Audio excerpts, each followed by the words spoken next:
Stand by, Joseph. It's just me on screen now.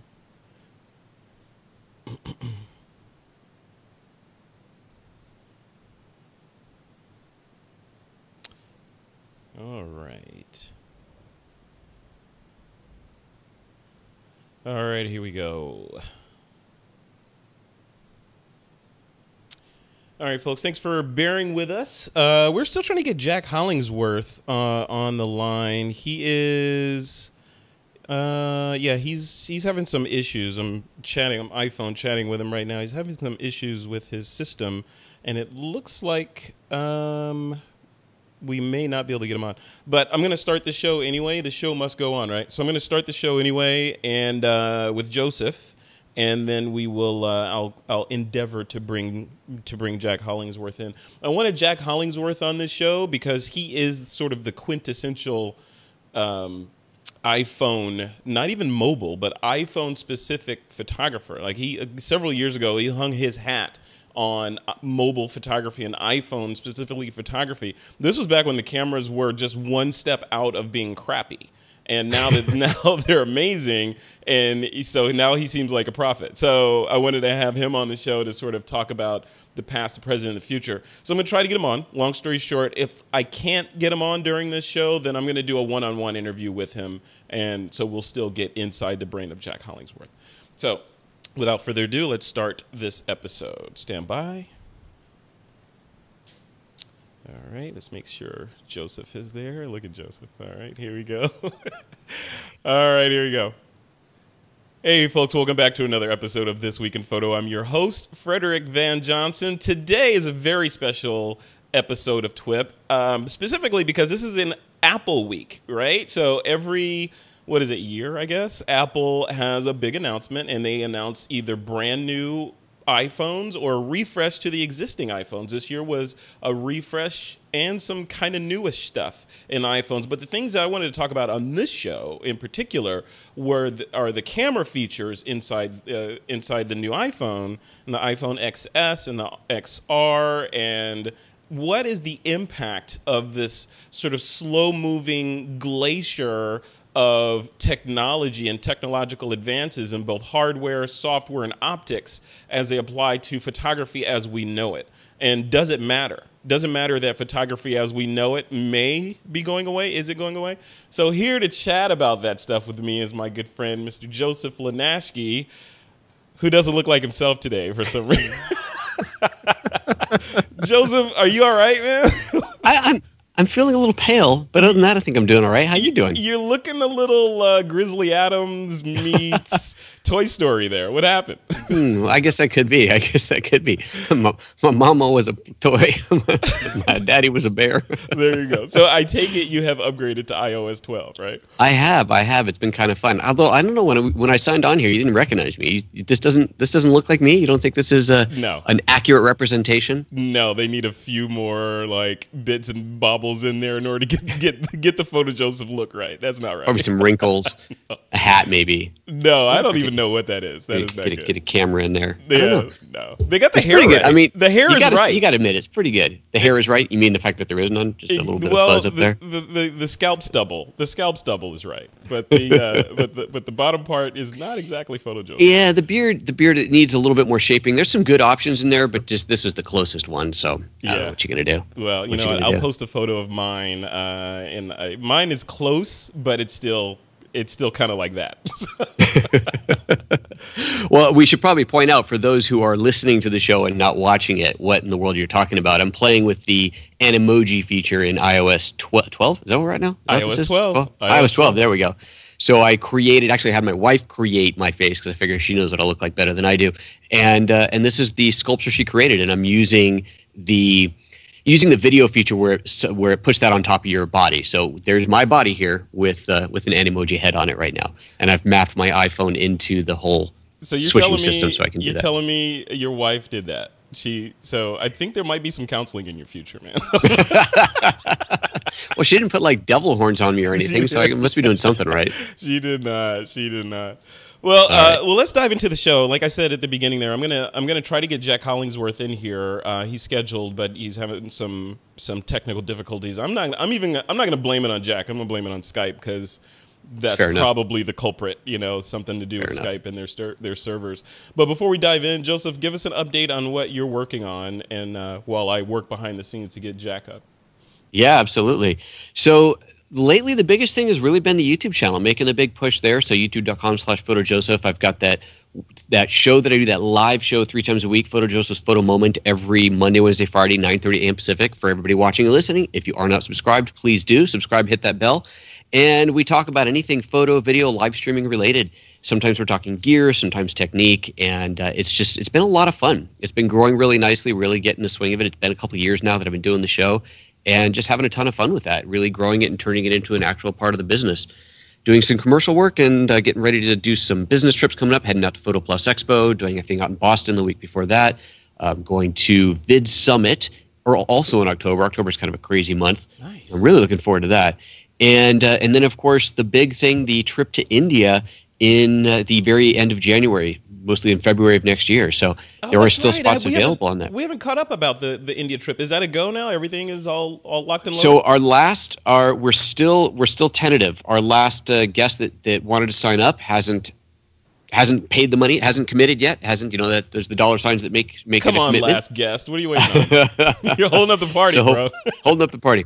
So if that goes through, then the trip is a go. Otherwise, we are at 3 right now, 3 confirmed guests. We need 4 as a minimum, 8 is the maximum. So anybody listening, there is a special offer for TWiP listeners. If you check your mailing list, you will see in that newsletter there how to get to that. So, and we'll put a link to that down in the show notes. I'll tell you what it is right now, but I actually don't remember what link we set up. So check it out in the show notes. We'll put a link down there to the special discount page for TWiP listeners for my trip to India. No, absolutely.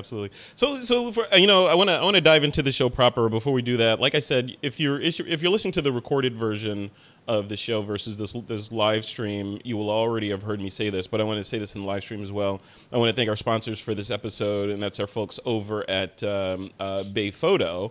So Bay Photo is a local photo lab, actually local to me in the Bay Area here, California. And they've come on as one of our newest sponsors, and they're offering a discount to new membership. So if you start a new member or just a new account, basically. So if you start a new account with Bay Photo, they're going to knock 25% off your first order. And to get that, just go to This Week in Photo, or actually TWiP PRO, TWiP.pro/Bay Photo. That's TWiP.pro/Bay Photo, and tell them TWiP sent you so that they can know that this podcast thing is working. So Joseph, are you back? Are you dressed? I'm back and feeling a little bit normal. I dropped my phone in the process of that. I'm looking for cracks now. That would have been tragic if I destroyed my phone in the process of this. Oh man, don't do that. But we're good. Don't do that. That's what Chris Berry did today. Chris Berry's our community manager. He's in the chat room holding things down, and he and I were talking earlier, and he dropped his iPhone 10 and cracked the whole back piece of it, and had to now Chris is going to use that as an excuse not to come to India. No, he's going to use that as an excuse to get the XS. That's what he's going to do. I know that plan, Chris. You're not fooling anybody. Oops, honey, I dropped my phone. I got to go get another one. So let's dive into the show, and I'm still going to try to get Jack in here while we keep going here. But so give me your top line thoughts. I'm going to start with the OS, the iOS 12 that you've been playing with. So what do you think about that? Right. So they made some substantial changes to the or to the not hardware notwithstanding, but to the software that's in the camera. How fast it launches. They've done a lot of optimization in there. They've added a lot of features that are sort of Snapchat-esque into messages and messaging, and some things that only Apple can do because they have this sort of facial recognition technology built into the latest iPhones. What's PhotoJoseph's top line opinion on the new iOS 12 update? Well, so I never installed the beta, so like all normal people, I've only had it on here for 24 hours or so. But so far, it definitely seems good. I'm using the iPhone 10, so I don't know how much of a speed bump we're supposed to see. I know one of the big things they talked about, older iPhones will actually get faster, which is really nice. They have said, like you said, that the camera is supposed to launch faster. The keyboard is supposed to be available more quickly.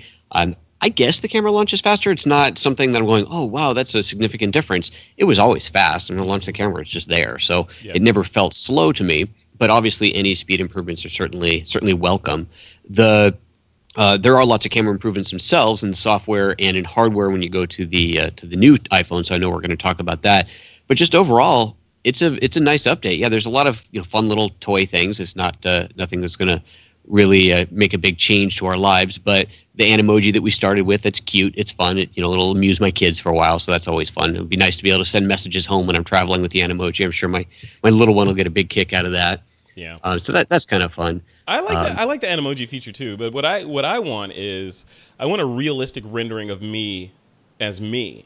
So you don't have to show up anymore. You just kind of call it in. No, so I could capture me like right after a haircut or whatever, where I'm like, I feel like I'm at my best, and then save that in the phone. And when I want to talk to somebody, I'm like, I'm going to use the ideal me instead of the real me. Right, of course. Of course. That would be awesome. Come on, Apple, you could do that. And the other thing we were talking about, Joseph, before we started recording was, there's this rumor. Who knows if this is true or not? And I hate talking about rumors on the show, but who knows if this is true? But it's rumored that Apple's working on some glasses, kind of like Google, with Google Glass, but augmented reality glasses where you put them on and you see overlays of data on the real world. Wouldn't it be cool if Animojis or Memojis made it into that technology so I could put on the glasses and see you with your weird head on in the real world, right? Come on. Sure. Fun.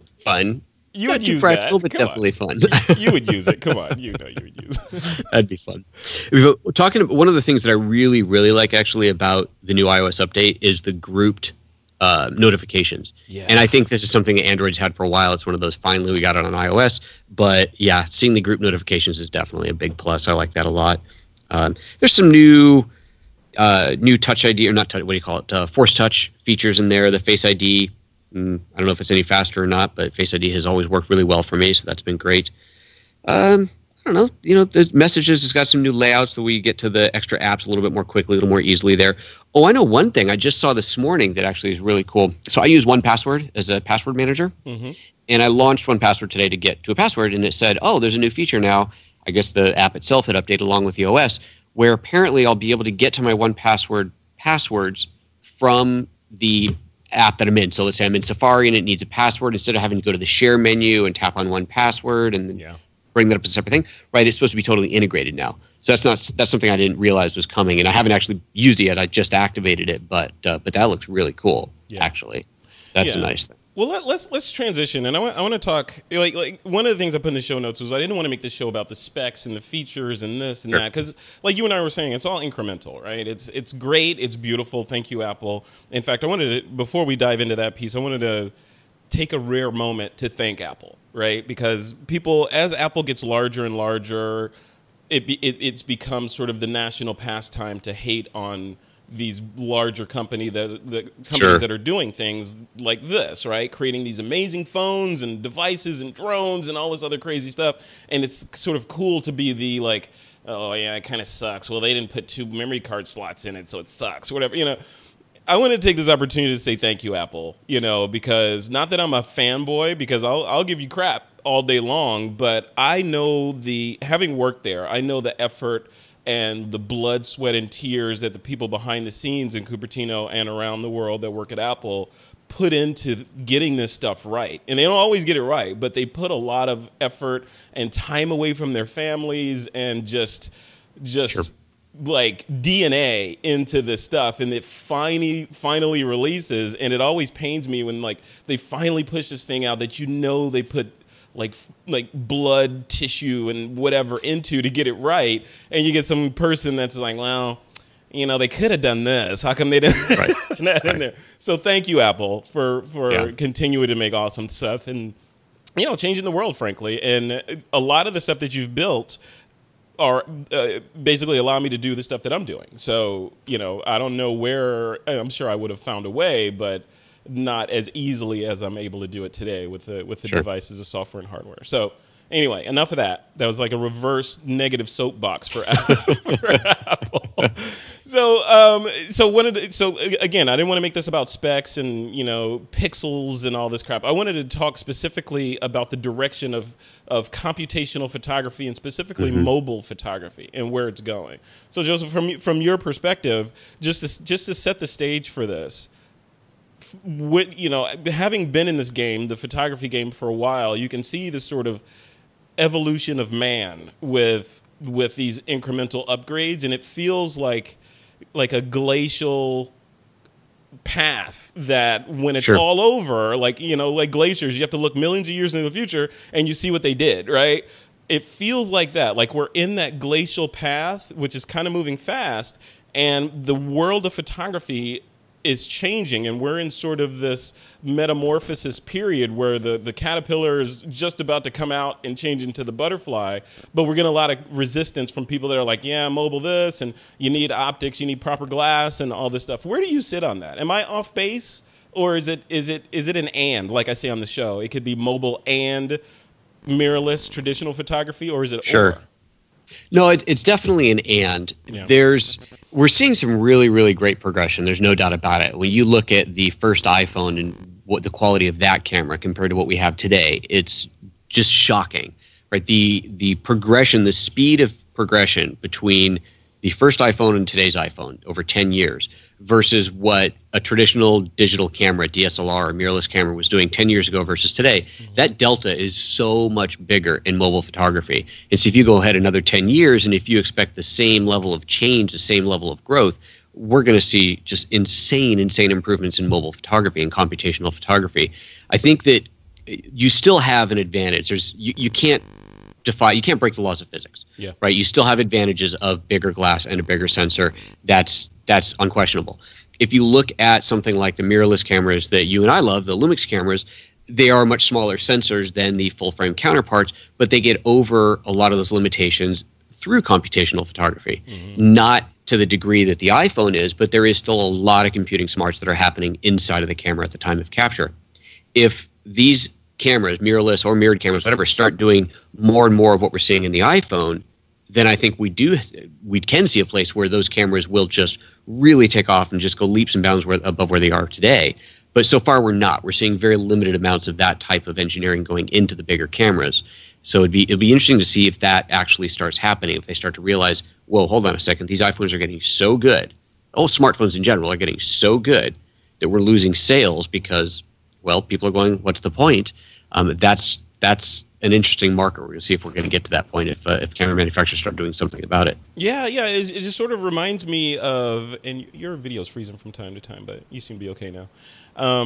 It sort of reminds me of the, this whole thing has parallels into evolution and the past in terms of like where digital imaging or graphic design was and how it changed into something.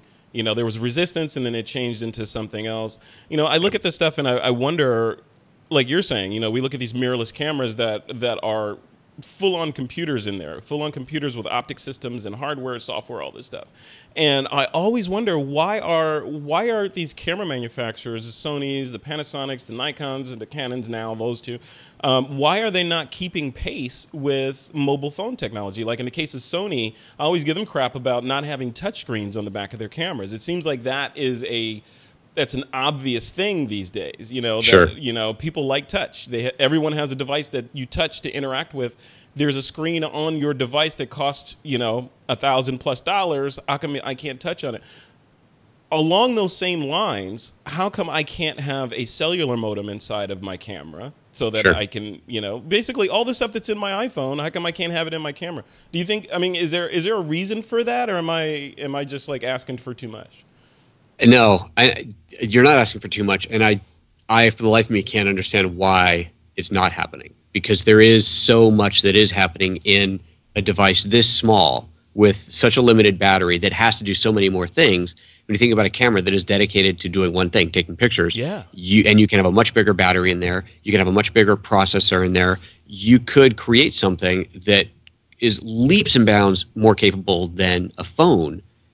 But it's not happening. Yeah. HDR, for example. I know HDR is something we'll talk about for the new iPhone XSs. Nobody's going to get these names right, are they? For the new iPhone XSs, with their new HDR capabilities, why isn't that sort of thing in other cameras? Yeah, there's built-in HDR, but it's pretty rudimentary. Right. It's basically it's an okay HDR, but if you want good HDR, you're going to do it in the computer.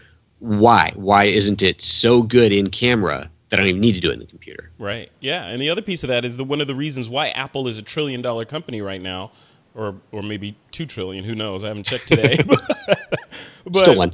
because, one of the reasons why they're so popular or have such a high market cap is because of the app store and the ecosystem that they put in, right? And you would think that, when I was growing up, one of the life lessons that I got from older people was, hey, if you want to be successful, look at somebody that's doing the crap that you want to do and do that, right? Right. So if you can apply that kind of ecosystem to a camera, you suddenly make the camera sticky, so now people are sort of trapped in your camera body. They can't just say, well, if I switch, I have to buy new glass. That's the argument right now. That's a pretty good argument. It is a pretty good argument, but you could make it stickier, right? Sure. You could say I got to buy new glass, and I have $20,000 invested in apps, and let's hope not. And I know how to. Well, have you looked at your Amazon Prime list lately?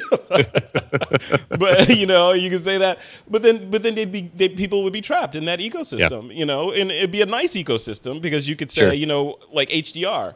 Instead of being stuck with what's in the camera, which would arguably be crappy, you could say, well, you know what? I'm really into HDR, astrophotography, whatever. I'm going to go download an app and put it in my camera that's going to help me with it. Maybe it's a tutorial-based app. Maybe it's something else. Why can't we've been talking that? about that for a decade. We've been having the same conversation, and it just hasn't happened, which is kind of remarkable.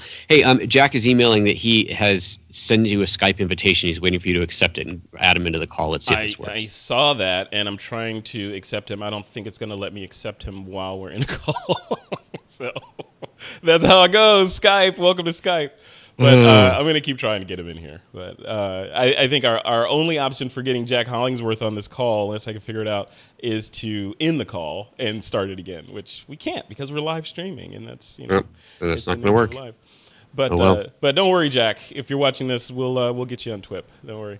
So So what do we do? I mean, Joseph, we've been having these arguments. There were discussions, let's say, about why aren't camera manufacturers doing A, B, and C, right? And why are they competing on these areas? Sensor size, low light performance, all that stuff, which is great. I'm happy. We need evolution and progress there as well. But why not on the other side? Especially when you look at Apple and the stuff that they're doing with computational photography, right? Like every time I see Phil Schiller get up there, he's like, it's like they're boiling frogs, right? They're like, he's moving the needle. They turn the temperature up a little bit more and like, hey, look what we figured out, Yep. So wait, do you think, are the other guys watching that, or are they just being oblivious like Canon and Nikon were for so many years? Yeah. One can only speculate. I think it might be a lot of just old school mentality. It's a belief in the old ways, like Canon and Nikon were for so long, just kind of sticking to what they know and has worked. Mm-hmm. And at some point, there's going to be a reckoning. At some point, there's going to be a real shift where the phone, the camera that you carry in your pocket, the camera attached to your phone, is so good that people just go, I just don't see the point. I really can't justify it anymore. Right. It's given that it's easy to compare right now and say, look, okay, if I use the portrait mode on my iPhone using the dual lenses, it looks pretty good, right? Mm-hmm. The nice bokeh in the background, it looks pretty good. If you look closely, it's not legit, right? And so I couldn't use that for a billboard ad or something. I couldn't do some major retouching for a big studio shoot. It's it's limited. But for the vast majority of people, it's good enough. Now, if you zoom in big and you print big, then you're going to start to see it fall apart. But nobody prints, right? Everybody's just viewing these things on screen. And so when the vast majority of people are just looking at the pictures on screen, then those little limitations, those little differences just tend to stop mattering. And if you start adding things like, we've already got dual lenses. What if we get another lens that gets us even more telephoto? We got a super wide, we got a super telephoto, we got everything in between. Maybe we get true optical zoom. We get some of those features that are really separating the smartphone from the bigger camera these days. You start adding some of those in, and it really is going to be a major shift. And people are going to go, hold on a second, what's the point? Yeah. It is happening already, I think.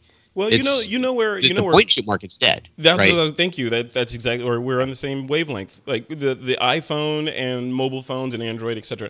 They decimated the point and shoot market, right? So they ate its lunch for the most part. There's some places where people don't have the infrastructure or the money to buy a smartphone. So in those areas, the point and shoots are still thriving. They found a little market there, right? But it's nowhere near where it was, where everyone had a point and shoot camera. So when you look at it from that standpoint, it looks like a trajectory away from that. But what about this? Like, what if you put in there and you just sort of look at, like, we were talking about the evolution of man sort of metaphor. What if you look at it from the standpoint of as overlay attrition onto it, right? So as old people, kind of fade away and become fossil fuels, and the new people are here, and they will look back on these days as like, wow, they actually had to stick a memory card in a camera to record data. It just didn't go to the cloud. So when we're there, what is that going to do to photography? Like, where's photography? And that could be like 20 years from now. So where's photography going to be 20 years from now when the stuff that we're talking about now is archaic, right? This is like, oh my God, they were having conversations about touchscreens and, Sure. we don't, like Steve Jobs said, we don't know what we need. Like, what do you think, Joseph, from your standpoint of the future of photography? What does it look like to the people that are, like, say, being born today, right? And when they're our age, or maybe younger, right? They're not dead yet, so they're still alive. They're still alive. What does that world of photography look like, in your opinion? Well, certainly the phone that's in your pocket, the phone that goes with you everywhere, is going to be vastly more quality. I think the lines between video and stills will continue to blur, if not completely go away, and every photo will be a video, because you've got 4K video you can 4K in your iPhone. You certainly have really good quality 4K in DSLRs these days and DSLMs. The next step is 6K, 8K. That's just going to get better and better, and it's get to a point where taking a still photo is largely irrelevant. Mm-hmm. You introduce things like global shutter, and then you can have flash with electronic shutter, so that makes the whole shutter mechanism obsolete. You get more of that going in, and you have more and more capabilities that are exclusive today to the full-size camera that get introduced or become available to the pocket camera, and that's what everybody's going to be shooting, at least the vast majority. I think there will, at least for the foreseeable future, there will be a room for the bigger cameras, but for the consumer market, for your average everyday person, they're going to be more and more just using their smartphone. And in 20 years, God, I mean, that's impossible to really predict, but certainly I think the quality, I know the quality we're going to get out of a smartphone in 20 years is going to blow our minds, and it'll probably be way beyond just still photos and video. It's 3D, it's holographic, it's immersive, it's 360 3D, sitting in there and popping a hologram around you and experiencing the same environment, the same smells, and the same wind in your hair and everything else. It's who knows in 20 years? That's a long time. I love it. Right? I love it. Yeah, we're basically, or it's all going to be irrelevant, right? Because we'll all be living in a simulation, right? Elon thinks we already are, so who knows? Well, we very well would be. But I think about that too, and it's like, if we are living in a simulation, you can't prove it, and so what? If we are, it doesn't matter, right? So right. That's a whole. Still got to go to work tomorrow. You still got to go to work. You can't unplug. Like, hey, I'm in a simulation. I'm gonna go delete that line of code. So now I'm a millionaire. So, okay. So switch gears. If cell phone technology is on this sort of meteoric, up and to the right, glacial kind of movement, where are DSLRs and mirrorless cameras going? Right. So there's that whole argument, if DSLRs, are they dead and dying, which some people say yes, some people say no, because there's certain things that mirrorless cameras cannot do that DSLRs can do. Look at it from that lens, Joseph. In 20 years from now, what does that landscape look like? Are the companies that are producing these mirrorless cameras, which right now are state of the art, are those cameras going to be sort of supplanted by the $3 trillion, $4 trillion company Apple, or what? I think you still see those kind of cameras around, but the advances are things like higher resolution, of course, more dynamic range, everything video instead of stills, global shutter, again allowing you to have flash photography no matter what type of sensor what type of camera you've got, and those are the big things, right? Having having the ability to capture any moment after it's already happened, right? You're shooting, you're not shooting. I wish I was shooting. Oh, actually, I was shooting. I've got the image. I've got it captured.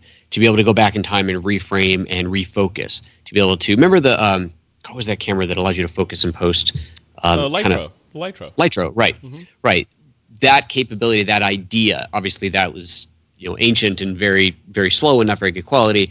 But that idea of being able to refocus later, we can right now with the new iPhones. You can change the background bokeh, and I know that's not new. Before anybody gives me grief in the chat room, I know that some Android phones had that before too. Yeah. But the ability to, that's not refocusing, but it is the ability to change the amount of depth of field. The ability to completely refocus undoubtedly will be there. Capturing all that data in a 3D space and be able to refocus wherever you want to at any point will come. To capture much, much more dynamic range, the darkest shadows, the brightest highlights will come. Yeah. To make anything a video or a still because you captured it in video and you were capturing it even before you wanted to start capturing it will come. Yeah. Those are the kind of things we're going to see happening. Single lenses that have faster aperture, better light gathering capability, and maybe it's an f10 lens and yet you have bokeh that looks like it's shot on an f1 lens because computational photography, right? All those things can and will come. And there will, as far as I can tell, I'm no physicist, but as far as I can tell, you will always have advantages with bigger glass and bigger sensors. The question is, will enough people care about it? In 10, 20 years, will it be enough of a difference that anybody cares? Will people say, yes, what you get out of a big camera is still so much better than what you get out of a little camera, but what I get out of a little camera is so good that I just don't care anymore. Yeah. Yeah, I wonder about that stuff. I was thinking about this today as I was sort of putting the show together, and I was thinking about I was trying to think of analogies to the sort of evolution and the improvements of cameras over time. Starting, if you go back, let's say to the flash powder cameras up to today's modern mirrorless cameras, right? And it wasn't that far back, right? And it's been moving really, really fast. And I was thinking of using the example in my brain of a fire, right? So back in the day, before we had thermostats and central air and all this stuff, there was a process to actually get warm in the cold, right? You had to go find the wood, you had to put the wood together, make sure you got dry wood, you had to rub sticks together, get it going, and then you had some heat and some light, and then it was kind of a communal experience around the fire, right?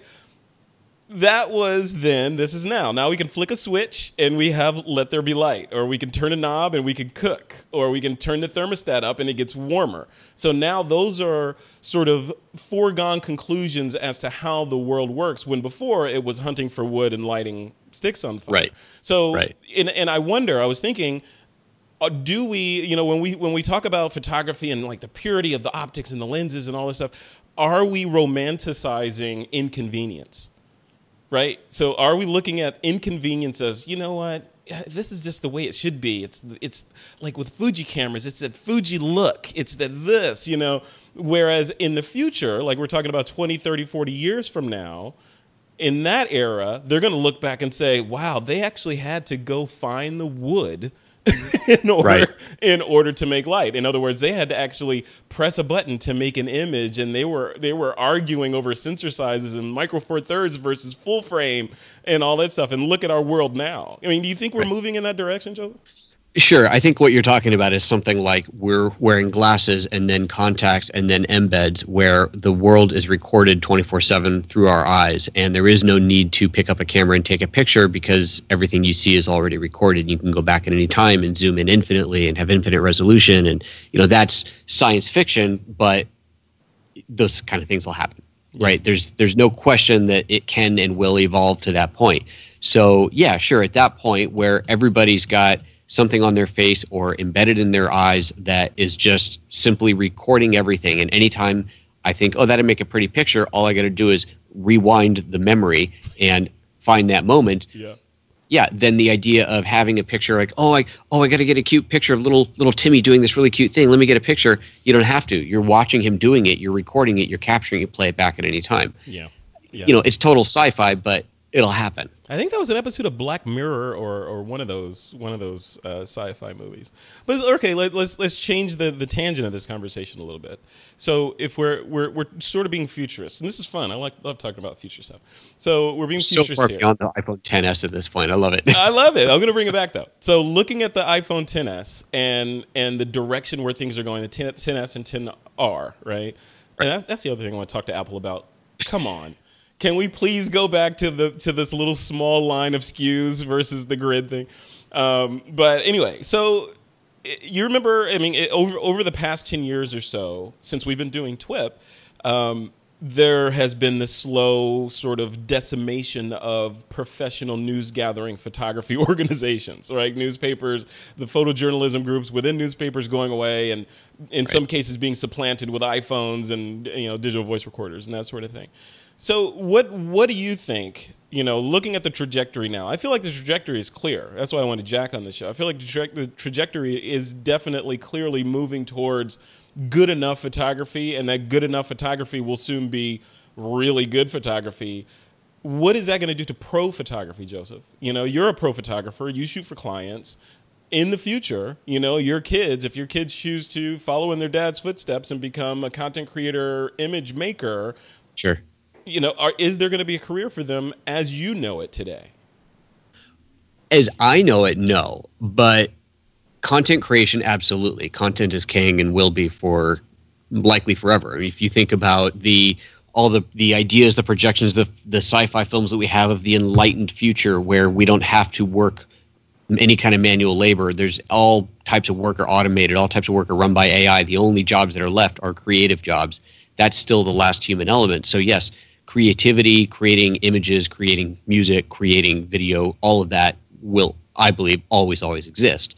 If we don't have that, I think humanity would lose their will to live if there was no sense of creation, if that was just gone. Yeah. As we see it today, no, it'll definitely change. But when you talk about the ability or the room for a professional photographer, the need for someone to actually be a professional at creating these images, it always still comes back to that point of no matter how good the tool is, you still have to have somebody who knows how to operate it technically and put some creative effort into it and make something that looks compelling and interesting. When you talk about things like family portraits, you want a family portrait. That's a simple job to do. Set up some nice lights, learn how to pose people. You get someone in there and you make people look nice. But that's not the kind of thing that mom and dad are going to learn how to do for their kids. They want that nice family portrait. It's still worth going and getting a nice portrait made. But is it? I mean, you look at portrait mode on these new cameras, right? No, I'm talking about the posing, the lighting, let's get little part. Timmy looking good sitting here on mama's lap and those kind of things. That's a market for that. When you're going to do a story or do advertising about a product, you some kind of editorial or anything, you're talking about a product or a restaurant or a whatever business or anything, those images still need to be good. And just because everybody's recording all the time doesn't make it good. Just what they see is what they see. It doesn't mean that they're going to go, okay, get down at the angle, adjust the light. Okay, now it looks really, really interesting. Yeah. That is an art form, and that will, I think, always be an art form. Yeah, but you look at it, Apple has more money than most governments, right? Than some governments. So what if in the future they decide, this motion cap technology that they're using in Hollywood to motion capture people and in Star Wars to make droids and that kind of thing.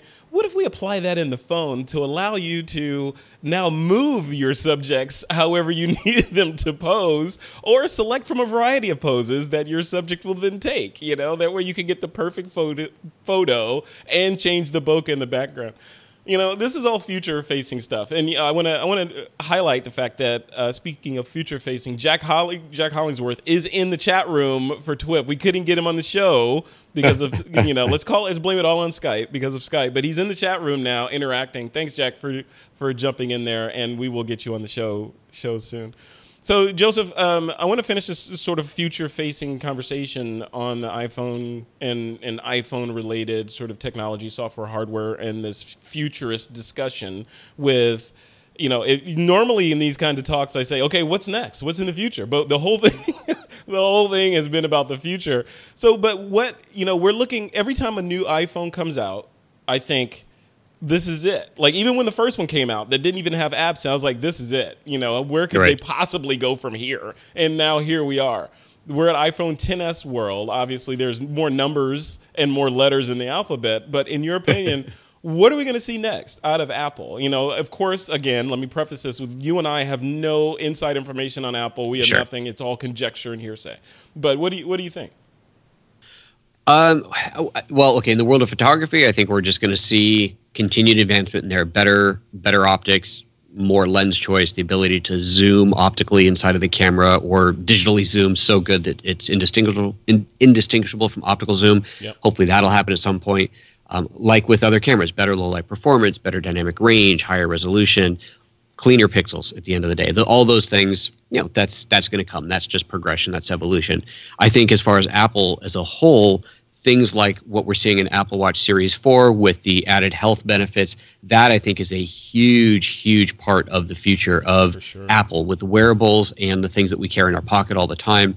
You have these devices on you all the time that can do so much good for humankind as far as monitoring your health, making sure that you're okay, tracking, hopefully anonymously tracking data that it can aggregate together and determine, oh, people who wake up before this time and have this for breakfast are twice as likely to have a heart attack after, like those, to be able to put that kind of data together because our phones know everything, our watches know everything that we do.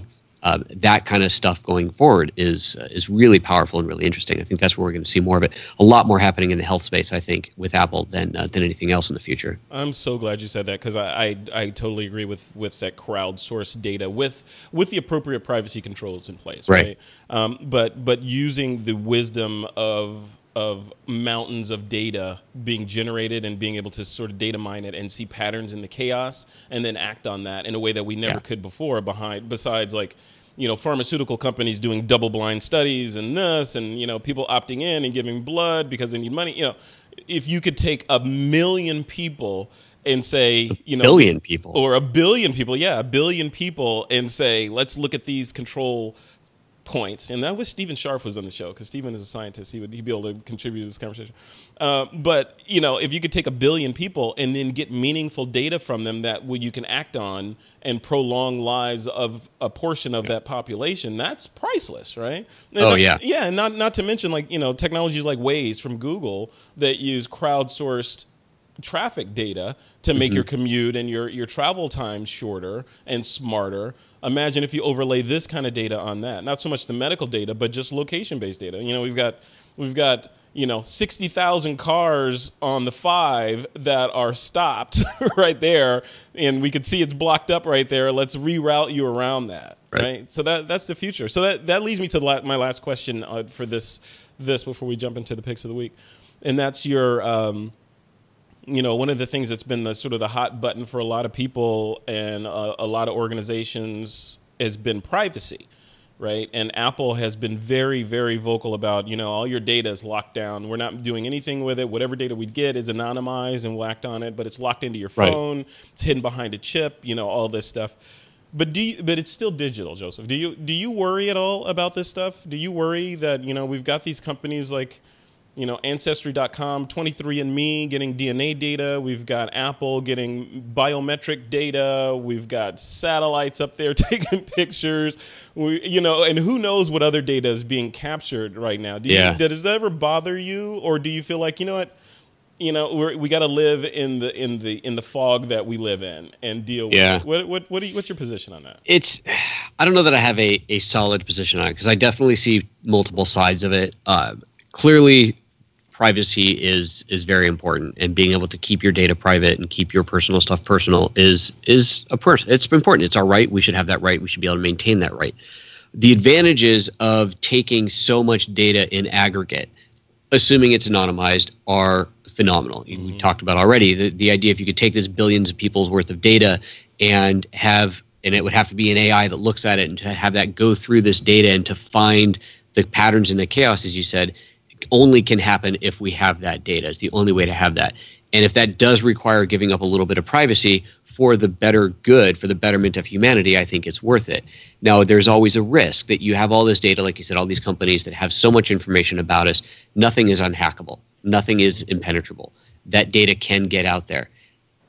at the end of the day there, one side of the argument, you say, well, I don't have anything to hide, so I'm not that worried about it, but that's not the point. It's not the point. I shouldn't have to worry about that. It's I don't have anything to hide, but you never know. Like there's like one thing you didn't even think about, something that had to be hidden. You didn't think about that thing you did in college that you like, that was no big deal. So I even totally forgot that I did that, but it's out there and now somebody knows, and suddenly it comes up and you're like, I was trying not to go there. And you just don't know. Yeah. Right. And so there's too many unknowns there. You should be able to control that data, but you can't. It's too much data. And for it to be useful, it has to get out there. It has to get out there, but it has to get out there anonymized. I think that the way Apple is doing things is very good, right? They're not storing your data on their servers and saying our servers are unhackable. They're storing your data on your device and saying we don't have your data.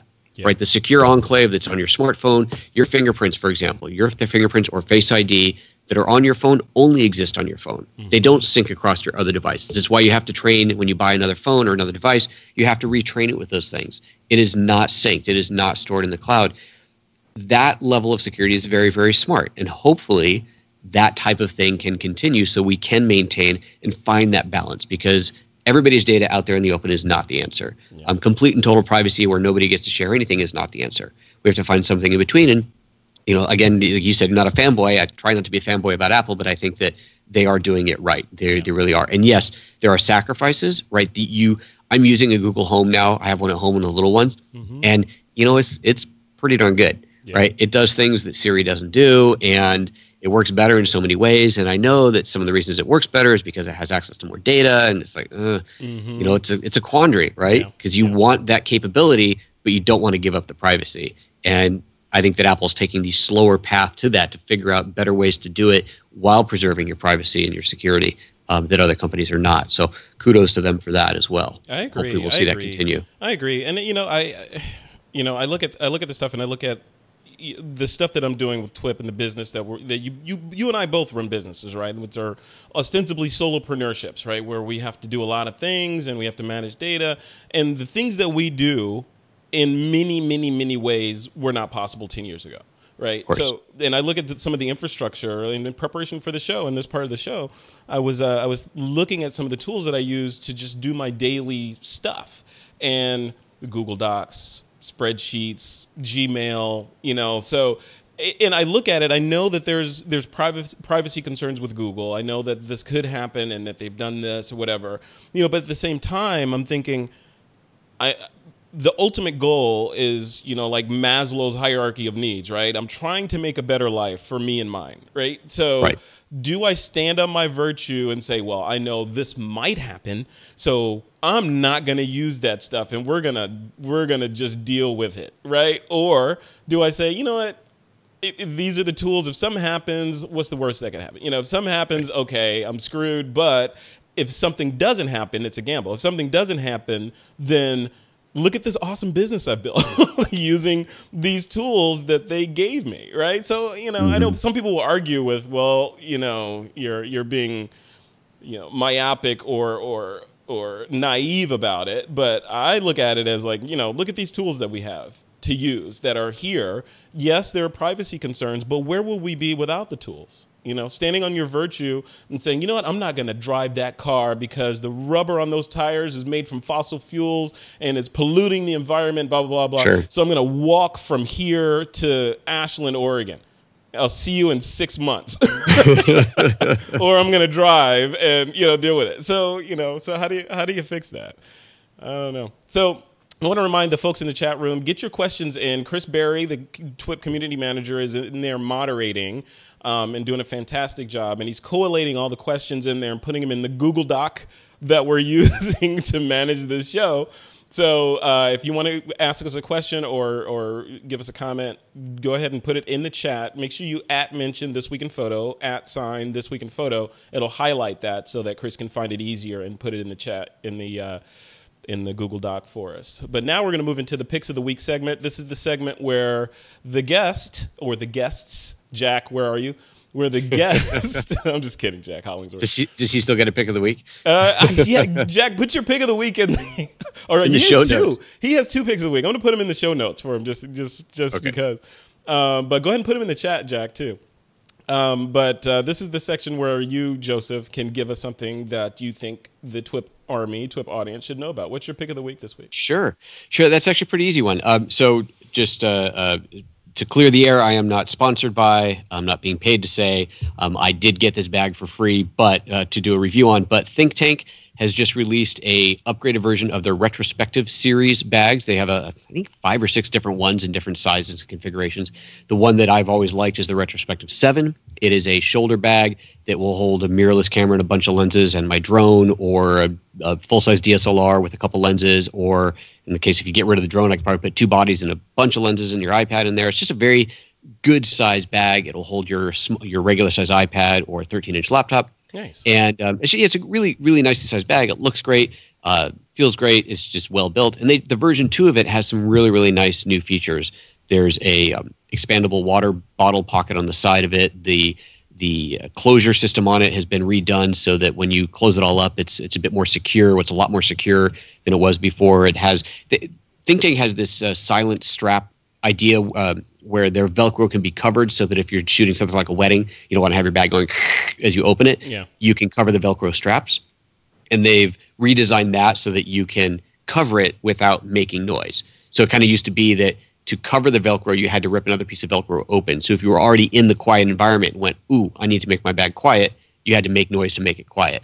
Now that requirement is gone. Now you can make it quiet without making noise, which is it's a simple thing, but it's a really cool little feature. And overall, it's just a really nicely designed bag. So yeah, the retrospective 7 version 2.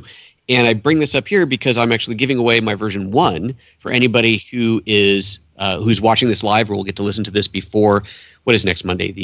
What's the date next Monday? Before Monday, the 24th. 24th. There you go. Thank you very much. I'm glad somebody's looking. If you can do it before Monday the 24th, watch the video that I did at the Photo Moment video that I did on Monday, just last Monday, so the 17th, and about the bag. And in there, I tell you how you can win my old bag, my old retrospective 7, and I will ship it anywhere in the world at my cost for whoever wins. So, yeah, it's kind of fun. Wait, did I get that little fine print right? Anywhere in the world? Anywhere in the world. Tasmania? It might take 6 months to get there, but I'll ship it anywhere. Yeah, you didn't say the speed you'd be shipping it. Exactly. Or the condition. I'm going to say ship it one piece at a time. So what's your daily driver bag? Is that your daily driver that you just carry around every day? Oh. Yeah, that's the bag that goes back and forth to home with me. So I've got a camera and a few lenses and my drone and my iPad with me basically all the time. So now you see, that was the thing that I had to break away from. You literally carry cameras, lenses, and your drone with you all the time, every day. It goes back and forth to home. I don't care if I go out to eat, I'm not taking it with me. Yeah. But it goes back and forth to home. It might just stay in the car.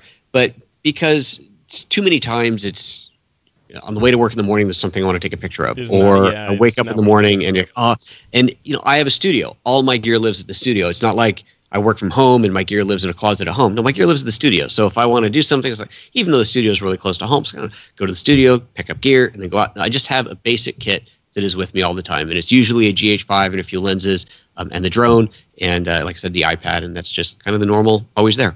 I love it. Cool. So we'll put a link to that in the show notes.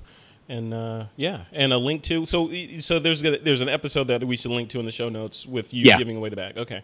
Yep. If you go to youtube.com/PhotoJoseph, it's Monday's episode. You'll obviously find it. You'll see it's a picture of me hugging my new bag because I really, really like it. And in that video, it was actually in the pre-show. One of my regulars said, "Well, you should give away the old bag."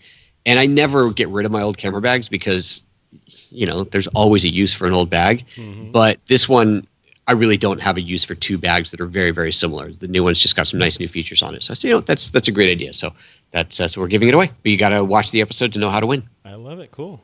Excellent pick of the week. My pick of the week is in the vein of this show because I'm a good team player, Joseph, and I want to do something that was computational photography related. And this is a quick one. There's this app that I have on my phone called Focus. Have you heard of this one, Joseph?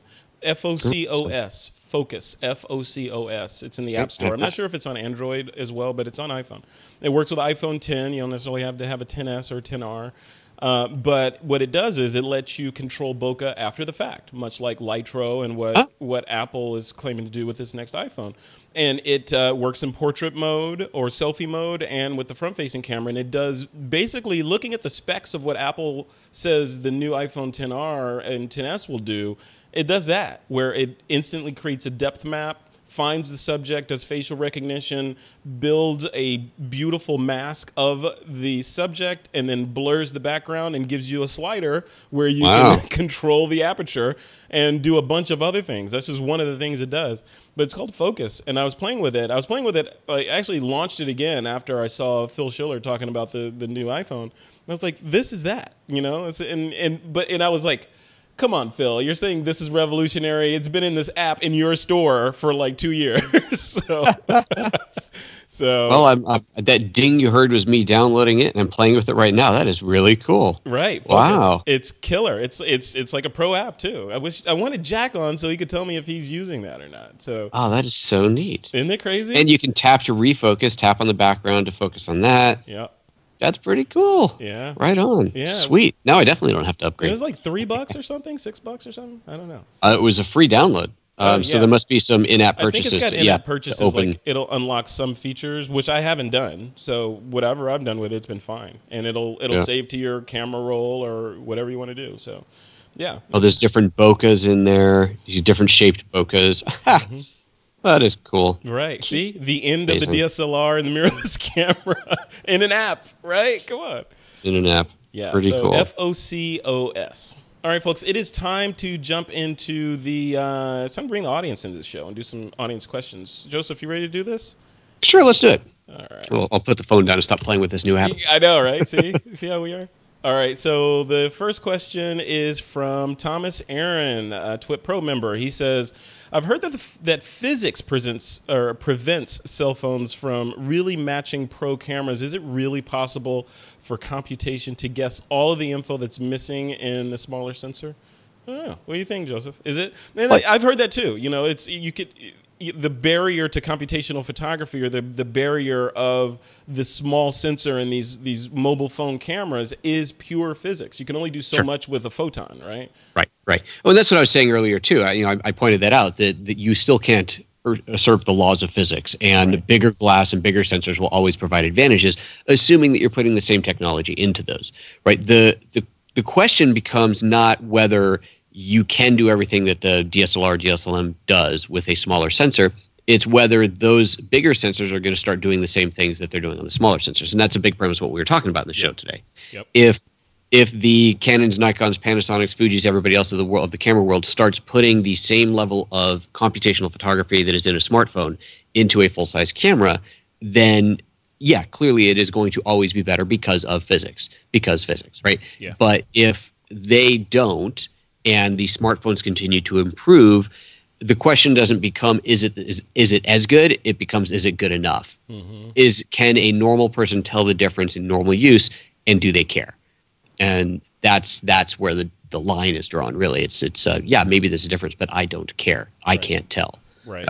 Yeah. And the other thing I was thinking is you know, and this should have been in the first part of the show, but is the art form? What kinds of new art forms will be opened up with new technology, right? Things that we couldn't do before, now that we can do with these things, which sort of obviates things that we could do back in the past. So, yeah, cool. Lots of cool stuff. Like I say, I still maintain that you and I, Joseph, were born too early, man. Next question is from Through the Mind. Through the Mind says, if we compare cameras and phones like the iPhone with full-frame cameras, doesn't it feel like full-frame cameras are lagging a bit behind in technology? Yeah. Next question. I think that question probably came up before we beat on that horse. Absolutely. Yeah. I mean, Alex Lindsay said this years and years ago that, you know, wouldn't it be cool if, I don't necessarily want Apple to jump back into the digital camera world. Remember, they were in it. Of course, the quick take. The quick take camera. Yeah. I don't want them to get back in it, but I would love it if they did like a CarPlay implementation or something. You know? Yeah, I'll bet that Sony and everybody else out there hopes that Apple doesn't get into that market. Right. Yeah. Well, yeah. Be afraid. Be very afraid. All right. Yeah, there was a friend of mine that I follow on Twitter, had tweeted something during the Apple keynote saying, Oh, what a surprise! Apple didn't announce a full-frame mirrorless camera.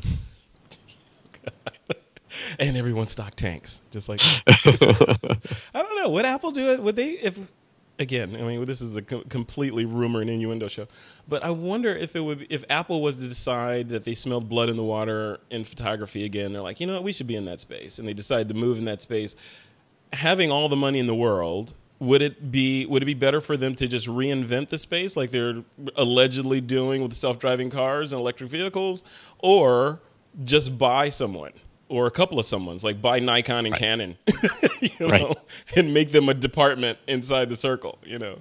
Yeah, buy and reinvent. Buy and reinvent, and retool. I don't know. Interesting. Yeah, TWiP Pro members, I'm curious about that. TWiP, if you're a member of TWiP Pro, someone start a thread in there.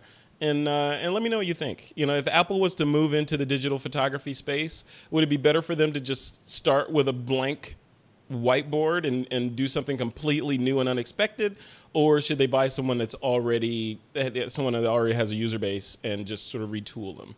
It'd be interesting to hear. I'm sure Apple would want to know that too, because they need TWiP. Sure, you know, they need. I'm sure they're going to check your form to see what they should do. Yes. Yeah, exactly. Phil, I know you're watching. Don't try to hide it. Stephen Scharf, TWiP Pro member, says, could AI-based computational photography be used for specific use cases like providing specific autofocus performance features for sports versus portraiture in low light? Yeah, right? Of course. Like predictive autofocus. I mean, cameras are already doing that, right? Predictive autofocus. They've been doing that for a decade. Right. And I think this is an important thing to point out. We talked about computational photography largely as if it only exists in smartphones, and that's not true. Right? We have computational photography in pretty much every camera that exists today. Even your base mirrored cameras, your very, very traditional mirrored cameras, digital cameras obviously, have some level of computation happening in them. Those processors that are in there that get better every year, and the new Digit 3 whatever processor, it's a big deal, right? There's a lot happening at the moment of capture that makes the image better. And on mirrorless cameras, like I said before, that's a lot of how they are meeting the quality of the bigger sensors, because there is a lot happening inside of the camera. So it's not that they're not doing it, it's just that we're seeing a lot more of it happening on the small cameras. The ability to add apps and do so much more in the HDR and all those other kind of things we talked about, that's just happening more. It is happening in the bigger cameras, just not to the same degree, not to the same level. Yeah. Yep. Good one. That's a good segue into Steven's second question. He says, didn't the Samsung NX have an open operating system allowing the use of apps? I don't know. It was Android. What's that? It was an Android system on the Samsung NX. Yeah. Okay. Yeah, I remember that. It was interesting, but it never really went anywhere. And yeah. And Sony had one too. And remember, I know they had sort of an app ecosystem, or they tried to do that, because you could download like an intervalometer and things like that. But their apps were, I mean, I would loosely call them apps. I'd call them more craps, right? It's like there's a crap for that or something. So they were not good apps. They were not the polished apps like we see in Focus, you know, those kinds of apps. They were like... Well, yeah, that comes down to what operating system does your camera run? And it's obviously running its own proprietary operating system. And it is, make no mistake, it is running an operating system. It is a computer. What if we had a full-size mirrorless camera that ran iOS? Yeah, exactly. I would love that. That. All right. Next question is from Ruth Happel. Hey, Ruth. Ruth says, what do you think of the Arsenal Kickstarter, hybridizing phones and cameras? Yeah, tell me about that. I don't even know about that. Tell me about that. So I've got, for those listening, I've got one right here. I haven't opened it yet. I probably should do that at some point. So Arsenal was a Kickstarter project. It had to have been well over a year ago. Their whole thing was you plug this device. It's basically a computer that I think it connects to the internet via your phone, plug into your camera, and it sees the scene. So you're pointing it at a waterfall, you're pointing it at a person, you're pointing it at a sunset, whatever. It sees the scene, and it does essentially computational photography. It analyzes the scene and determines exposure setting and other adjustments, whatever your camera is capable of doing, to give you the best picture possible. That's its purpose in life. They made this for Canon and Nikon and some of the other bigger cameras. They don't have a controller for Lumix cameras, so I bought the one for Canon because I still have some old Canon gear laying around, and I've had it sitting here for probably a month now. I still haven't even broken the shrink wrap, but at some point I got to break into this thing. So yeah, I probably one of those drunk Kickstarter things. I go, this sounds like a good idea. They got you. They got you with the marketing. What's this $100 charge on my credit card? Damn it, I did it again. It's been sitting here for a while. It finally went through the Kickstarter process, finally got produced. Kudos to them. Took longer than expected, but that's just normal in Kickstarter. And yeah, I've got it sitting right here. It's called the Intelligent Camera Assistant. I'm excited to play with it. When are you going to do a review on it? I want to watch that. Yeah, one of these days. You have any idea how much stuff I got later in here? I got to do reviews on, and yeah, I know. Hey, you listen. You complaining? You built that nest. I'm just saying. I've got a lot to do. And I do 3 shows a week. You're like the bird sitting in the nest, like, man, there's too much hay in here. Well, it's funny because I actually said on my show this morning, so this morning's show I did a mass unboxing. I had just all this stuff accumulated that I hadn't unboxed, didn't even gotten into. I thought, all right, I'm just going to do one show, unbox a whole bunch of stuff, so at least it's out and I can now start doing stuff with it. But I made the point of saying that for my show, I'm very aware and trying very hard not to make the show all about products because I don't want everybody who watches the show to feel like every time they watch it, I'm just trying to sell them something. Yeah. And I'm not. Yeah. Obviously, I would love if you buy things that I talk about because I make money on affiliate fees, and that's a large portion of how the show makes money.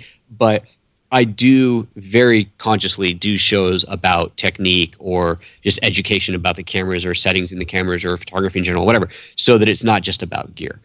So with that in mind, even with 3 shows a week, even if I do 2 shows a week on gear, there's still a ton of gear laying around that needs to get reviewed. So anyway, I will eventually do this at some point. A fine gilded cage you've built for yourself there, sir. This is very true. This is very true.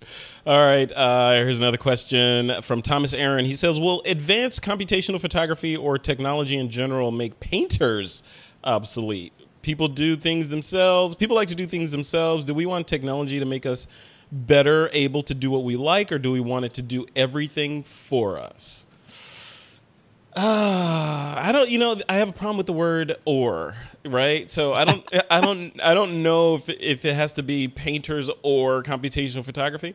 Maybe maybe computational photography, like, some of the technology Microsoft has, will just make painters better, or give, not so much better, but give painters different ways to express themselves. There you go. Right? So you don't necessarily have to kill something for this other thing to live. You can have both of them living simultaneously and one sort of enhancing the other.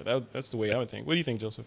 Yeah, no, I totally agree with that. It's like we were talking about the artist. The artist is what survives. The artist is what lives through the future and has something to do. You can take a picture today with your iPhone or regular camera, run it through an app that will make it look like an oil painting, make it look like a Renoir or whatever. There's apps that do that, and it's cool, right? Mm-hmm. It's like, wow, that's really cool. Mm-hmm. But if you've taken a crappy photo, you now have a painting of a crappy photo. Sure. Right? You still have bad composition, bad light, bad posing, bad whatever. So there is still art in there. Now, to go from, if you're a really good photographer, you create a really good image, and then you run it through the software and you turn it into a really cool painting with air quotes. Cool. That's what it looks like, but it is still not a painting. You can't walk up and touch it and see the 3D dimensions to it. And sure, a lot of that can be simulated. If you're looking at it on screen, you can have 3D optics. You move back and forth and it looks like, yes, you can, but there is still that tangible thing, that painting that is analog, that is true, that is real, that is original, and that is far more interesting for a lot of people. You hit on a topic here that I had in my notes to talk on, and I forgot to hit on it. But during the Apple keynote, I'm going to get these numbers wrong, so someone feel free to correct me. But in the iPhone 10, the one you and I have, Phil Schiller was saying that the processor in there is capable of 500 billion computations per second, which is something ridiculous, right? That's just like, I can't even fathom that number. And then he went on to say, well, the new iPhone will do 3 trillion computations per second. So I'm thinking, okay, if this thing can do 3 trillion computations per second, it's in my pocket. How fast does my brain process? Like, how many computations per second can the human brain process? And then that led to the thought, you see I'm a nerd, right? So then that led to the thought of, when do computers and phones get to the point where they can just create their own art, right? Not that they're sentient or have a soul or anything like that, but if it can say, you know what, if you could say to your computer or your Mac or whatever, you know what, I want a, like Iron Man when he's painting his Iron Man suit in Iron Man 1. He's like, you know what, make it red and throw some hot rod in there or whatever, Right, and right. then it just did it. What if you had that and you just said, you know Sure. what? I want can you make me a painting and do it kind of in a Rembrandt style? And I want a moon in it and maybe a couple people on the beach, and make sure you put a red umbrella on the beach and this, and you just let it go. And it did it and created a work of art. Is that true art at that point? Or is it just a computer generated sort of, synthetic representation of art? Sure. No, that's a fair question. I don't know how you define art at that point, whether it's the creator or the creation, but where you as the artist or non-artist determining what the computer should create and it creates it for you, that's all fine and well, and you can create something that is what you wanted to create.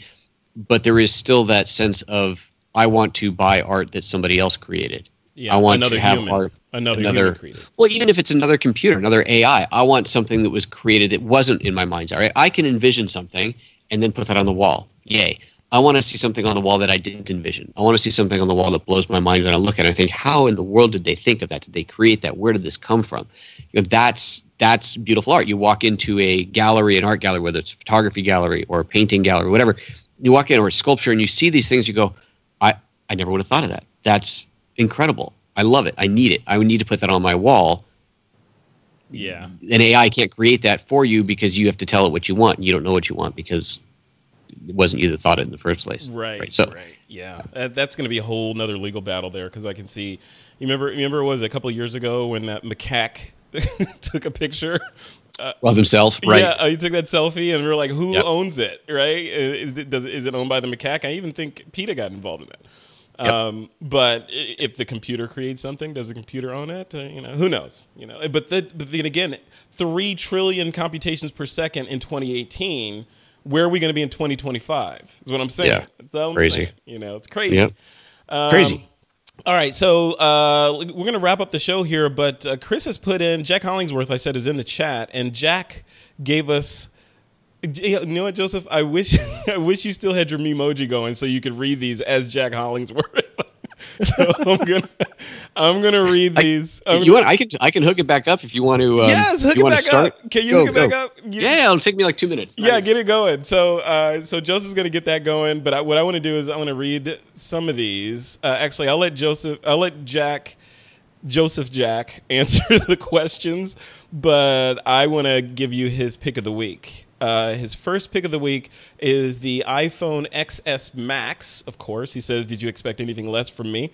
So he's going to get the biggest and the best, probably made with, he's going to get the one that has the maxed out on RAM and all that, knowing Jack Hollingsworth. Like I said, he is the quintessential mobile phone guy, and specifically iPhone photographer, who's now a Nostradamus iPhone photographer, because he predicted years ago that everything would be going this direction. His second pick of the week is, he says, his beloved Mi Photo tripod, the Day Tripper, with the Sidekick 360 tripod adapters for smartphones. I actually have both of those, and I second that emotion. He says he never goes anywhere without that tripod. I actually, Jack, I have 2 of those tripods. I have one that lives in the trunk of my car, just in case, and then I have one that I keep in the house and I travel with. So you should have 2, and because they come with those nice little cases too that you can take with you. And then he's got a third pick of the week. His third pick of the week is the collection of moments lens for smartphones, especially the new anamorphic lens. So those are his 3 picks of the week and his first picks of the week on This Week in Photo. Like I said, I'm going to try to twist his arm to come on This Week in Photo so I can do a one-on-one with him, and we'll get that going hopefully within the next couple of days. So, Joseph, are you ready? Are you ready as Photo Jack? I am. I'm ready. I was just going to look up a voice altering filter on my mixer, but I wouldn't be able to figure it out in time. So we'll just do it in my regular voice. How's that sound? All right, perfect. There you go. You're on screen, Photo Jack Hollingsworth. Go ahead. All right. You got the notes up in front of you. You want to go ahead? And I got the notes in front of me. So here's what I/Jack had to say. In consumer photography, good enough is good enough, almost always. In professional photography, good enough is rarely enough. Nice. Interesting. I like it. Yeah. Spoken like a prophet. Yes. I like it. And that's true. Those are some of my least favorite words in the English language. Good enough. And I like to say good enough isn't. Yeah, look at that. You know, in the Air Force, we used to say good enough for government work. So, Well, yeah, we all know that saying. all right, keep going. All right, Keep next. going, PhotoJack. Next, my favorite features of the XS: Smart HDR, improved portrait mode, depth slider, crazy good A12 chip, better, faster, smoother. Yeah. So, yeah, the improved portrait mode is certainly interesting. The depth slider we talked about. The Smart HDR, that's something that I was hoping, that was the biggest thing that I wanted to hear from him on, because I've read about it a little bit, read the marketing, but I don't know that I fully understand exactly what's happening beyond today's normal HDR that I have in my phone. It seems like it's taking more pictures faster, but specifically for specific elements of the image, the darker and lighter scenes.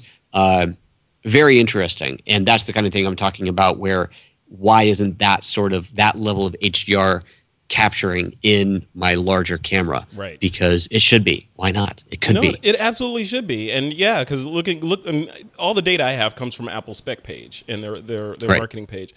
And, looking at that page, it's like they're capturing, traditional HDR, high dynamic range photography, is basically doing exposure. Capturing different exposures, then Right. So you're getting all the data you need in the highlights and the shadows, and Right. it puts it all together, and then you have something that more approximates what your eye can see, unless you're going for artistic, like Trey Ratcliffe used to do, and you push it to its limits to make a more artistic, saturated rendition. But HDR came from, I think one of the main uses for HDR was in the architectural industry, where they wanted to get shots of beautiful homes at night with the lawn, with the landscaping lights on, and then you could see inside the warm glow and everything's exposed properly. You can't do that in one shot. What Apple's doing, it's looked like they're leveraging the power of the hardware, where they're finding the face, so they know exactly where the face is, and they're applying some of their lighting modeling to the face, specifically to the face in the scene, and then capturing a mask, the depth mask, so they can give you the power to blur the background at the same time, all while doing those multiple exposures for just highlights and shadows. And it does it all in one click. So you don't see anything. So that's where the computational sort of technology magic comes in. You don't see a thing. You just click the button and you're like, oh, I made an awesome picture. So Yep. Yeah. Exactly. All right. What's the last thing PhotoJack has to say? Last thing is, think of iPhone photography as a little bit of hardware and a lot of software. Think of big dedicated cameras as a lot of hardware with a little bit of software. Yeah, and that's what we've been saying. If you put a lot of software into that lot of hardware, you could have a lot of camera. But we're not seeing that yet. We're not seeing that, and they could do that. It seems like they could really easily. I mean, Easily. I'm armchair quarterbacking for these companies, but it does seem like all these devices that we have that have processor power available to them, and compared to a little sliver of a piece of device like this, they have lots of capability. Let's say power, all that stuff. Why not? Unless it's a cost thing. But then I think about the cost of this phone. Like the $1,000. It's $1,000+ for just a phone. Back in the day, it was like, you're gonna pay more than $300 for a phone. You're crazy. Now it's sure, but if you think about it from the camera perspective, it's $1,000. That's nothing for a camera, right? You'll spend $2,000, $3,000, $4,000, $5,000, $6,000 on a full size camera, no problem. Right. So there is the money. Yeah. Right. The cash exists to buy this camera. Why can't that camera have more of these technologies in it? Right. And not to mention, if you went down the road, like I'm saying, of having a sticky ecosystem with an app store economy for these, like you got a Sony app store, you got a Panasonic app store, you got a Leica app store. Okay, so imagine, so like I said, if you have a camera that runs iOS, okay, that'd be lovely, but that's not going to happen unless Apple makes a camera. But Android is open, right? And we've already seen it where you have a camera. Even Panasonic had a Lumix camera that was really a smartphone, but it was basically kind of a hybridization of a smartphone and a point-and-shoot camera. It had a big lens. It had, I think, a 1-inch sensor on it. It wasn't really sold in the U.S. It was more a European thing, and it eventually went away. But it was that progression. And imagine if you loaded Android, you put Android onto a Lumix, onto a Sony, onto a Canon, whatever camera, and let developers write apps for it. And unfortunately, as much as I prefer iOS over Android, that's far more likely to happen in the world of Android. So fine. There's still great apps out there. Unfortunately, a lot of the same app developers make them on both platforms. So great. So if I can have an HDR app, just like I have on my iPhone, I can go download 20 different HDR apps on my iPhone today. probably way more than that. What if I could do the same thing on my full-size camera? Yeah. Download an HDR app, and then you could have apps that are tuned for certain things. Oh, this developer made one that is specifically about architectural or interior photography, right? You're doing real estate photography. It is really tuned in for that. It's the colors are tuned in, the low light. It's like everything is dialed in for that. Why not? Yeah. I'd spend really good money for that. Yeah, yeah. I mean, that's a whole world that could open up. I mean, can you imagine? If companies like Adobe decided, you know what, we're going to make an app for your camera and a plugin for Photoshop that works with that app so that it all works together and gives you all these amazing capabilities. Yep. Come on, it's like right there. That's why I say we were born too early. I feel like this stuff has to be coming.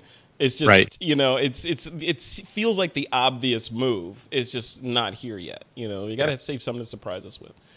Yeah. All right, Joseph, or I don't even know what to call you now, man. Well, here, let's change things up a little bit. Is that a little better? Yeah, there you go. That's more like you. Macaque, photo macaque. All right, so Joseph, where can people find you online if they want to check you out? And I'm looking to see what's next. I don't know what else. I can't with you, man. I can't. There you go. I like this one. That's you in 10 years. That's you in 10 years. Yeah. It's me at 10. Damn, dude. That's harsh. So where can people go to find the rest of your bones, Joseph? Rest of me, what? Who? All right, just go to PhotoJoseph.com. Everything is there. Everything is at PhotoJoseph.com. And there's the trip to India. If you want to join me in India, that's at PhotoJoseph.com. Nobody's coming to India with you, man. Shut up. Looking like that? Come on. All right, fine. All right, let's see. Who do they want to go to India with? Let's see here. Oh, look here. This is cute. No, you can come to India with me. I'm nice. There you go. We go to India. The poor listeners. They're like, what in the heck is going on there? Listeners, I'm flipping through the emojis, the animojis rather, and just being a bit silly about it. I'm currently a cuddly tiger. We're having fun. We're having fun with iOS 12's memojis. Get it right, Joseph. Memoji, not Animoji. No, it's just right on the screen. Animoji. That's what it says. Because this is an Animoji. The memoji is the one of me. Oh, it's you. Right? Okay. Yeah, you're right. And just for the record, it looks weird. No, go back to the other one. Go back to the cat. So when you put the cat face on, your real Grizzly Adams beard still sticks out. It's right there. Tuck that up a little bit. Fantastic. Put it under the mask. I love it. All right. And with that, folks. YouTube.com/PhotoJoseph. Make sure you've subscribed, hit the bell. You know how that whole thing works. And tune in live. Membership. Oh, yeah. One more thing. I'll tell you about this because this is still fairly new. Yeah. So we have a membership system over at PhotoJoseph.com that has always given you access to the live training that we do. Live training is once a week, an in-depth aspect of a particular app. Right now we're doing On One Photo Raw and diving deep into that. And another new thing that we've just added to membership are interviews that I'm doing called Business of the Business. And Frederick, I'm going to have to get you on at some point. Yeah. But the Business of the Business interview is interviews with photographers, filmmakers, content creators about the business aspect of what they're doing. How do they actually make money? That's the question. We're not talking technique. We're not talking gear. We're not talking new features and whatever thing you're promoting. No, we're talking money. How do you make money as a photographer, as a filmmaker, as a YouTuber? How are you doing it? And so that's a new series. And the second interview will be going up there hopefully within the next day or two. I got to finish editing it. And then we're actually recording another interview, a third one with, I think you know him, Karaminder. Oh, yeah, I know Karaminder, yeah. He's on his way. He's going to be on his way up here tomorrow. We're shooting an interview on Friday, and we'll release that ASAP as well. Very cool. Yeah, you gotta have me on there too. I have some secrets to reveal about monetizing the world of podcasting. Since this is episode 535, I think I have something to say on the topic. You got to figure it out a little bit. Figure out how to make some. A little bit. All right. Well, all right. Folks that are listening to the MP3, I apologize. Joseph is being Joseph. So, all right. If you want to catch up with This Week in Photo and all of our, I'm taking Joseph off the screen now. No. If you want to catch up with TWiP, you know where to find us. We're at thisweekinphoto.com. If you want to subscribe to our podcast, it's at thisweekinphoto.com/subscribe.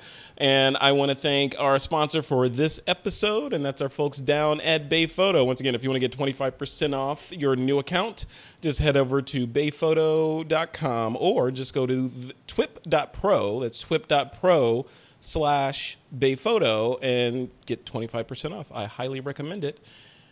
That's it. We did it. This was a crazy episode in a lot of ways. Joseph, who are you now? Yeah. Okay, now we're back on Joseph, and he's in his natural form. Joseph is the turd face killer. All right. I'm a poopy head. All right, guys. We'll see you, Joseph. See, this will make people want to watch the video. Yeah, you got to watch the video. You got to catch this. I got to figure out how to get my feed like that so I can get you guys. All right, Joseph. Thanks a lot. We'll see you next time, man. Take care. All right, folks. Remember, it's time to take that lens cap off.